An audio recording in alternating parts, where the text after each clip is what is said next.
شكرا يا ربي شكرا هديت قلبي شكرا نورت دربي شكرا شكرا يا رب شكرا يا ربي شكرا هديت قلبي شكرا نورت دربي شكرا شكرا. السلام عليكم ورحمة الله وبركاته. أعوذ بالله من الشيطان الرجيم. بسم الله الرحمن الرحيم. الحمد لله رب العالمين. اللهم صل على سيدنا محمد وعلى آل سيدنا مولانا محمد. رب اشرح لي صدري ويسر لي أمري واحلل عقدة من لساني يفقهوا قولي. أعوذ بكلمات الله التامة من كل شيطان وهامة ومن كل عين لامة ولا حول ولا قوة إلا بالله العلي العظيم. ബഹുമാനരായ സഹോദര സഹോദരിമാരെ, നമ്മൾ പഠിച്ചുകൊണ്ടിരിക്കുന്നത് സൂറത്തുൽ മുസ്സമ്മിലാണ്. 5-ാമത്തെ ആയത്തിലാണ് നമ്മുടെ ചർച്ച ഉള്ളത്. ബിസ്മില്ലാഹിർ റഹ്മാനിർ റഹീം. ഇന്നാ സനുൽഖി അലൈക ഖൗലൻ സഖീലാ. നിശ്ചയമായും ഭാരമുള്ള വചനം താങ്കൾക്ക് നാം അവതരിപ്പിച്ചു തരാൻ പോകുന്നു. അല്ലേ, വഹീനെ കുറിച്ചാണ് നമ്മുടെ ചർച്ച. വഹീ വല്ലാത്ത ഭാരമുള്ള ഒരു സംഗതിയാണ്.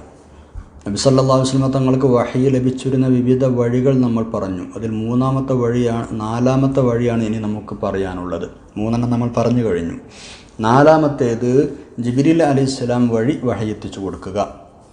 അതുതന്നെ വിവിധ രൂപങ്ങളിലുണ്ടെന്നാണ്. ജിബ്രീൽ അലൈഹിസ്സലാം നബി സല്ലല്ലാഹു അലൈഹി വസല്ലം തങ്ങളുടെ അടുത്തേക്ക് എത്തുന്നത് വിവിധ രൂപത്തിലാണ് വഹീയുമായിട്ട്. ഒന്ന്, അള്ളാഹു എങ്ങനെയാണോ പഠിച്ചത് അതേ രൂപത്തിൽ വരും, ഹഖീഖിയായ രൂപത്തിൽ വരും, യഥാർത്ഥ രൂപത്തിൽ വരും. നബി സല്ലല്ലാഹു അലൈഹി വസല്ലം തങ്ങൾ ഹദീസിൽ ഈ വിഷയം പറഞ്ഞിട്ടുണ്ട്. ഞാൻ നേരെ കണ്ടിട്ടുണ്ട്, എന്താ പറയുക, ശരിയായ രൂപത്തിൽ കണ്ടിട്ടുണ്ട്. അല്ലത്തി ഖുലിഖ അലൈഹ എന്നാണ്. ജിബ്രീൽ അലൈഹി സ്വലാം എങ്ങനെയാണോ പടക്കപ്പെട്ടത് അങ്ങനെ തന്നെ ഞാൻ കണ്ടിട്ടുണ്ട്. 600 ചിറകുകൾ വിരിച്ച് ആകാശഭൂമികളെ ചക്രവാളങ്ങളെ മുഴുവൻ അടച്ചിരിക്കുന്ന, അല്ലേ, ആണ്ട് ഇരുന്നാൽ മേലക്കട നോക്കി അങ്ങനെ ഒരു കസാലയിൽ ഇങ്ങനെ ഇരിക്കുന്നുണ്ട്. അപ്പോൾ മേലക്കട നോക്കുമ്പോൾ ആ ചക്രവാളം മുഴുവനും എന്താണ് പറയുക, നിറഞ്ഞിട്ടുണ്ട്. അങ്ങനെ ഒരു അത്രയും വലിയ ഭീമാകാരമായ രൂപത്തിലാണ് ജിബ്രീൽ അലൈഹിസ്സലാമിനെ ഹബീബായ നബി സല്ലല്ലാഹു അലൈഹി വസല്ലം തങ്ങൾ കണ്ടത്. ഇതാണ് ഒരു രൂപം, നേരെ വരിക. 2-ാമത്തേത് സൽസലത്തുൽ ജറസ് പോലെ വരിക. സൽസലത്തുൽ ജറസിൻ്റെ ഒരു സൗണ്ടിൽ വരിക. മണിനാദം പോലെയുള്ള ഒരു ശബ്ദം, മണിനാദം കേൾക്കുന്ന, അല്ലെങ്കിൽ മണിനാദം പോലെയുള്ളൊരു ശബ്ദം കേൾക്കുന്ന രൂപത്തിൽ നബി സല്ലല്ലാഹു അലൈഹി വസല്ലം തങ്ങൾക്ക് വഹീ ലഭിക്കുക. അതാണ് സൽസലത്തുൽ ജറസ്. അവിടത്തേക്ക് ഏറ്റവും പ്രയാസമുണ്ടായിരുന്ന ഒരു രൂപമാണിതെന്നാണ്. വല്ലാതെ കനം അനുഭവപ്പെടുന്ന, കൂടുതൽ പ്രയാസപ്പെടുന്ന രൂപമാണ് സൽസലത്തുൽ ജറസിൻ്റെ രൂപം. നബി സല്ലല്ലാഹു അലൈഹി വസല്ലം തങ്ങൾ ആ വിഷയം പറയുന്നുണ്ട്. ആയിഷ ബീവി റളിയല്ലാഹു അൻഹയാണ് അത് ഉദ്ധരിക്കുന്നത്.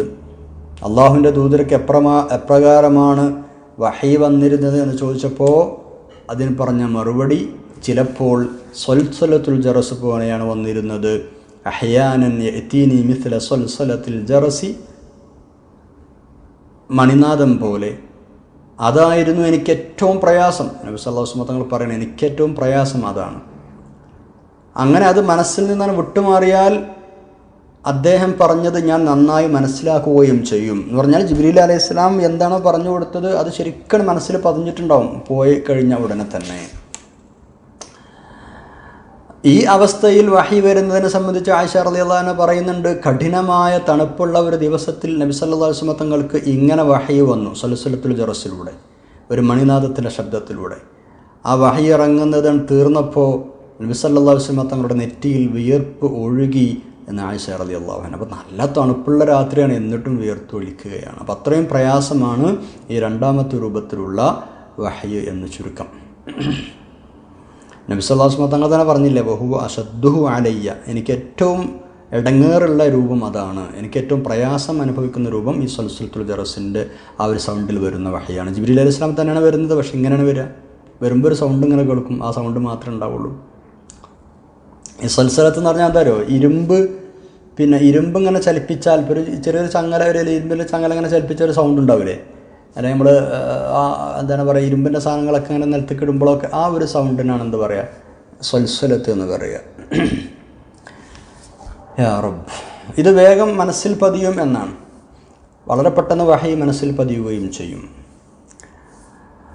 ഇനി അടുത്തൊരു രൂപം ശരിക്കും ഒരു മനുഷ്യനായി പ്രത്യക്ഷപ്പെടും. അപ്പോൾ നമ്മൾ രണ്ടെണ്ണം പറഞ്ഞു, അതായത് ജിബ്രീൽ അലൈഹി സ്വലാമിൻ്റെ ശരിയായ രൂപത്തിൽ, പിന്നെ സൽസലത്തുൽ ജറസിൻ്റെ സൗണ്ടോടെ വരും.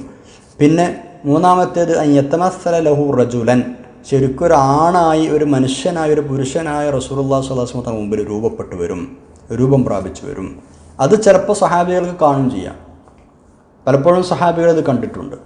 ഹദീസു ജിബ്രീൽ എന്ന് പറഞ്ഞ പ്രസിദ്ധമായ ഹദീസിൽ ഈ വിഷയമുണ്ടല്ലോ അല്ലേ. ഒരു ഹദീസിൻ്റെ പേര് അങ്ങനെ, ഹദീസു ജിബ്രീൽ. എന്താണ് ഹദീസ്? ഏതാണ് ഹദീസ്? നബി സല്ലല്ലാഹു അലൈഹി വസല്ലം തങ്ങളും സ്വഹാബത്തൊക്കെ ഇരിക്കുന്ന സമയത്ത് നല്ല വെള്ളവസ്ത്രധാരിയായ അല്ലേ ഒരു ആൾ വന്ന്, യാത്രാക്ഷീണമൊന്നും കാണാത്ത ഒരാൾ വന്നിട്ട് നബി സല്ലല്ലാഹു അലൈഹി വസല്ലം തങ്ങളുടെ മുമ്പിൽ വന്ന് മുട്ടോട് ചേർത്തിരുന്നിട്ട് ഈമാൻ എന്താണ്, ഇസ്ലാം എന്താണെന്നൊക്കെ ചോദിച്ചില്ലേ, ഇഹ്സാൻ എന്താണെന്നൊക്കെ ചോദിച്ചില്ലേ, ആ ഹദീസ്, അതിനാണ് എന്ത് പറയുക, ഹദീസു ജിബ്രീൽ എന്ന് പറയുക. നമ്മൾ മുമ്പ് വിശദമായി പഠിച്ചിട്ടുണ്ട്. ആ ഹദീസിൽ അല്ലെ ആ അവസരത്തിൽ ജിബ്രീൽ അലൈഹി സ്വലാം വന്നത് ഒരാളെ രൂപത്തിലാണ്, ഒരു മനുഷ്യൻ്റെ രൂപത്തിലാണ്.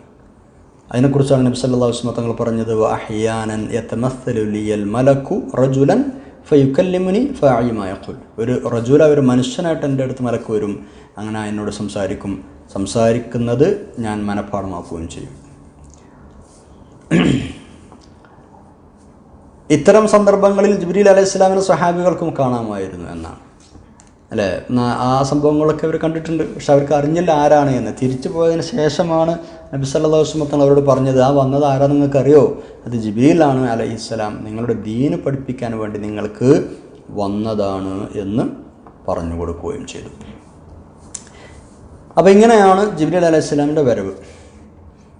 ഇനി ഈ ഏത് രൂപത്തിലാണെങ്കിലും വഹി ഇറങ്ങിക്കൊണ്ടിരിക്കുന്ന സമയത്ത് വ്യത്യസ്ത അവസ്ഥകൾ നബി സല്ലല്ലാഹു അലൈഹി വസല്ലം തങ്ങൾക്ക് ഉണ്ടാകുമായിരുന്നു എന്ന് സ്വഹാബികൾ റിപ്പോർട്ട് ചെയ്തിട്ടുണ്ട് പല അവസരങ്ങൾ. അത് സ്വഹാബികൾക്കറിയാം, നബിയുടെ ആ രൂപം അല്ലെങ്കിൽ സല്ലല്ലാഹു അലൈഹി വസല്ലം അവിടുത്തെ അവസ്ഥ, അവിടുത്തെ മുഖഭാവം, അല്ലെങ്കിൽ അവിടുത്തെ ക്ഷീണം, അതൊക്കെ നബി സല്ലല്ലാഹു അലൈഹി വസല്ലം തങ്ങൾക്ക് സ്വഹാബത്തിന് ശരിക്കും ബോധ്യപ്പെട്ടിരുന്നു. അപ്പോൾ അവർ എന്തൊക്കെ ലക്ഷണങ്ങളാണ് അവർ കണ്ടിരുന്നത്? ഒന്ന്, തേനീച്ചയുടെ മൂളക്കം പോലെ ഒരു സൗണ്ട് ഇങ്ങനെ ആ പരിസരത്ത് നിന്ന് കേൾക്കാം. നബി സല്ലല്ലാഹു അലൈഹി വസല്ലം ഭാഗത്ത് നിന്ന് ഒരു തേനീച്ചയുടെ സൗണ്ട് ഇങ്ങനെ കേൾക്കും, തേനീച്ചയുടെ മൂളക്കം പോലെയുള്ള സൗണ്ട്. അപ്പോൾ നേരത്തെ നമ്മൾ പറഞ്ഞു സൽസലത്തുൽ ജർസ് എന്ന് പറഞ്ഞതോ, അതെന്താണെന്നറിയോ, നബി സല്ലല്ലാഹു അലൈഹി വസല്ലം തങ്ങൾക്ക് അത് അനുഭവപ്പെടുന്ന ഒരു മണിനാദം പോലെയാണ്, സൽസലത്തുൽ ജർസ് പോലെയാണ്. പക്ഷേ കേട്ടിരിക്കുന്ന സഹാബത്തിന് അത് അനുഭവപ്പെടുന്നത് എങ്ങനെയാണ്? ദബിയുൻ നഹ്ൽ, ഈ തേനീച്ചകൾ മൂലം പോലെ ഇങ്ങനെ ഒരു മൂളക്കം. മനസ്സിലാണ്ടോ? നബി സല്ലല്ലാഹു അലൈഹി വസല്ലം തങ്ങൾക്ക് അത് ജിബ്രീൽ അലൈഹി സ്വലാം നേരിട്ട് ഇങ്ങോട്ട് വരല്ലേ, അതെന്താണ് പറയുക, ആ വഹീൻ ഇറങ്ങുന്നത് മണിനാദം പോലെ അനുഭവപ്പെടും, ഇരുമ്പ് കിലുങ്ങുന്നത് പോലെ, മണി കിലുങ്ങുന്നത് പോലെ. പക്ഷേ ആ സദസ്സിലിരിക്കുന്ന സഹാബത്തിന് ഒരു തേനീച്ചയുടെ മൂളക്കം പോലെ അങ്ങനെ ഒരു സൗണ്ട് ഇങ്ങനെ കേൾക്കും. ഇങ്ങനെയാണ് ഇബ്നു ഹജർ റഹ്മത്തുള്ളാഹി അലൈഹി ഈ രണ്ട് സൗണ്ടിനെ ജംഅ ചെയ്ത് പറഞ്ഞത്. രണ്ടും ഒന്ന് തന്നെയാണ്. ഒന്ന് സ്വഹാബത്ത് കേൾക്കുന്നു, മറ്റൊന്ന് എന്താണ് പറയുക, നബി സല്ലല്ലാഹു അലൈഹി വസല്ലം തങ്ങൾക്ക് അനുഭവപ്പെടുന്നു. അവിടെ ഹാദിരീങ്ങളായ ആളുകൾക്ക് അത് അനുഭവപ്പെടുന്നത് ഏതുപോലെയാണ്? ദവിയുൻ നഹ്ൽ പോലെയാണ് എന്നർത്ഥം. ദവിയുൻ നഹ്ൽ എന്ന് പറയാം കേട്ടോ, തേനീച്ചകളുടെ മൂളക്കം. അപ്പോൾ ഒരവസ്ഥ അതാണ്, തേനീച്ചയുടെ മൂളക്കം പോലെ സൗണ്ട് വരുന്ന ആ സമയത്തുണ്ടാകും. രണ്ടാമത്തത്, ഹബീബായ നബി സല്ലല്ലാഹു അലൈഹി വസല്ലം തങ്ങളുടെ നെറ്റിയിൽ നിന്ന് വിയർപ്പ് ഒലിച്ചിറങ്ങും. ഹത്താ ഫിൽ യൗമി ശദീദിൽ ബർദി, നല്ല തണുപ്പുള്ള രാത്രിയിൽ വരെ. നമ്മൾ നേരത്തെ പറഞ്ഞല്ലോ. അപ്പോൾ എന്തൊരു വിഷമമായിരിക്കും, എന്തൊരു പ്രയാസമായിരിക്കും. നമ്മളൊന്ന് ആലോചിച്ച് നോക്കാണ്. നമ്മളൊന്ന് പനിച്ചാൽ തന്നെ പിന്നെ നമ്മൾ നീച്ചില്ല, ഒന്ന് തലവേദനിച്ചാൽ പിന്നെ നമുക്ക് നീച്ചാൻ കഴിയില്ല അല്ലേ. സുബ്ഹാനല്ലാഹ്. എന്നിട്ട് ആ വിയർപ്പ് കണങ്ങളെ വരെ ഹദീസിൽ ശരിക്കും വ്യാഖ്യാനിച്ചത് എന്തിനോടെന്നറിയോ? മിസ്ലുൽ ജുമാൻ ഹത്താ ഇന്നഹു, ഹദീസ് ആയിഷ റളിയല്ലാഹു അൻഹ പറയാണ്, ഹത്താ ഇന്നഹു ലാ തഹദ്ദറു മിൻഹു മിസ്ലുൽ ജുമാനി മിനൽ അറഖി. വിയർപ്പിൻ്റെ തുള്ളികളില്ലേ, അതങ്ങനെ മുത്തുകൾ പോലെ, അത്രയും സൗന്ദര്യമുള്ള മുഖത്തുനിന്ന് ആ വിയർപ്പ് മണികൾ മുത്തുകൾ പോലെ ഇങ്ങനെ ഒലിച്ചിറങ്ങും. എന്തൊരു ഭംഗിയാണ് കാണാനല്ലേ, എന്തൊരു ചൊർക്കാണ്. അത്രയും ഭംഗിയുള്ള ഒരു മനുഷ്യൻ അള്ളാഹുവിൻ്റെ മഖ്ലൂക്കിൽ വേറെ ഇല്ലല്ലോ സല്ലല്ലാഹു അലൈഹി വസല്ലം. ജുമാൻ, മുത്തുകൾ പോലെ അല്ലേ, മുത്തുകൾ പോലെ. പിന്നെ എന്താണ് പറയുക, വെള്ളി കൊണ്ടുണ്ടാകുന്നൊരു സാധനമാണെന്നാണ്. അപ്പോൾ അത് എന്താ വെള്ളികൾ പോലെ ഒരു സാധനം, മുത്തുകൊണ്ടാണ്, മുത്തിൻ്റെ രൂപത്തിലാണ് അത് ഉണ്ടാക്കുക. അപ്പോൾ വെള്ളി പോലെ ആ വേർപ്പ് കണങ്ങൾ എന്തായി തിളങ്ങുന്നുണ്ട്. ഇനി മുത്ത് എന്നതിനും ജുമാൻ എന്ന് ഉപയോഗിക്കാറുണ്ട്, രണ്ടിനും പറയും. ജുമാൻ എന്നത് മുത്ത് എന്നതിനും പറയും, വെള്ളി കൊണ്ടുണ്ടാക്കുന്ന, മുത്തിൻ്റെ ഷേപ്പിൽ വെള്ളി കൊണ്ടുണ്ടാക്കുന്ന ഒരു സംഗതികളും ഒരു സാധനം അതിനും പറയും. അപ്പോൾ രണ്ടവസ്ഥകൾ പറഞ്ഞു. മൂന്നാമത്തെ അവസ്ഥ, നബി സല്ലല്ലാഹു അലൈഹി വസല്ലം തങ്ങൾ യാത്രയിലാണെങ്കിൽ വഹി വരുന്ന അവസരത്തിൽ ആ ഒട്ടകം വരെ മുട്ടുകുത്തി പോകും അതിൻ്റെ ഭാരം കൊണ്ട്. ഒട്ടകത്തിന് വരെ ശരിക്കും നടക്കാൻ കഴിയില്ല, അത് ശരിക്കും മുട്ടുകുത്തും, അത്രയും ഭാരമായിരിക്കും എന്നർത്ഥം. അപ്പം എന്തൊരു പ്രയാസക്കാരൻ പഠിച്ചോനെ. ഒട്ടകം എന്ന് പറഞ്ഞാൽ എത്രയോ ഭാരങ്ങൾ വഹിക്കുന്ന സാധനമാണ്. ഒരു മനുഷ്യനെ പുറത്തിരുത്തി വേറെയും കുറേ ഭാരങ്ങൾ വഹിച്ച് ഒരു കൂസലുമില്ലാതെ കിലോമീറ്ററുകളോളം നടക്കാൻ കഴിയുന്നതാണ് എന്ന് നമ്മൾ സൂറത്തുൽ ഗാശിയ പഠിച്ചപ്പോൾ പഠിച്ചിട്ടുണ്ടല്ലേ. ആ ഒട്ടകം വരെ മുട്ടുകുത്തി പോകും, നടക്കാൻ കഴിയില്ല എന്ന് പറഞ്ഞാൽ എന്തായിരിക്കും അതിൻ്റെ ഒരു പ്രയാസം. സുബ്ഹാനല്ലാഹ്. ആയിഷ റളിയല്ലാഹു അൻഹ പറയുന്ന ഹദീസിൽ ഇങ്ങനെ ഉണ്ട്, നബി സല്ലല്ലാഹു അലൈഹി വസല്ലം തങ്ങൾക്ക് വാഹനപ്പുറത്ത് ഇരിക്കുമ്പോൾ വഹി വരികയാണെങ്കിൽ ആ ഒട്ടകം എന്താ പറയുക, കഴുത്തിൻ്റെ ആ ഭാഗം താഴ്ത്തിയിട്ട് അതിൻ്റെ കനം കൊണ്ട് മുട്ടുകുത്തി നിലത്തിരുന്ന് പോകും. അതാണ് മൂന്നാമത്തെ അവസ്ഥ. സയ്യിദ് ഇബ്നു സാബിത്ത് റളിയല്ലാഹു അൻഹു പറയുന്ന മറ്റൊരു ഹദീസിലുണ്ട്, ഞാനൊരിക്കൽ റസൂലുള്ളാഹി സ്വല്ലല്ലാഹു അലൈഹി വസല്ലം തങ്ങൾ അടുത്തിങ്ങനെ ഇരിക്കുന്ന സമയത്ത് വഹി വന്നപ്പോഴേ ഞാൻ അടുത്താണ് ഇരിക്കുന്നത്. വഫഖിദുഹു അലാ ഫഖദി, നബി സല്ലല്ലാഹു അലൈഹി വസല്ലം കാൽത്തുട എൻ്റെ കാൽത്തുടയുമായി ചേർന്ന് ഇങ്ങനെ മുട്ടിയിരിക്കുകയാണ്.